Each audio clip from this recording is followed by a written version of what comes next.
புதுக்கோட்டை மாவட்ட கழகத்தினுடைய செயலாளர் அண்ணன் டாக்டர் விஜயபாஸ்கர் அவர்களையும் தலைமை ஏற்று நடத்தி கொடுக்குமாறு பணிவோடு கேட்டுக்கொள்கின்றேன். ஏற்கனவே சொத்து வரி உயர்ந்திருக்கிறது, சாக்கடை வரி, சொத்து வரி, வாடகை கட்டணம் எல்லாம் உயர்ந்துருச்சு.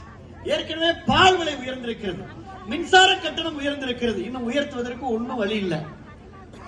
அதனால் இன்றைக்கு தனிப்பட்ட ஒரு ஆதாயத்திற்காக இந்த மாவட்டத்துடைய அமைச்சராக இருக்கக்கூடியவர்கள் கூட இந்த மக்களுடைய உணர்வை புரிந்து கொள்ளாமல், உங்களுடைய தேவையை புரிந்து கொள்ளாமல் இன்றைக்கு இதை மாநகராட்சியாக்க என்று சொன்னால் ஒரே ஒரு கருத்து தான் இருப்போம். இன்னைக்கும் போராடுறோம், நாளைக்கும் போராடுறோம், நாளான்னைக்கு போராடுவோம். போராடக்கூடிய பலம் அதிமுக என்ற இயக்கத்திற்கு தைரியத்தோடு இருக்கிறது, தெம்போடு இருக்கிறது. நம்மளை வழிநடத்துவதற்கு எடப்பாடியார் என்ற ஒரு கம்பீரமான தலைவரை இன்றைக்கு பெற்றிருக்கின்றோம்.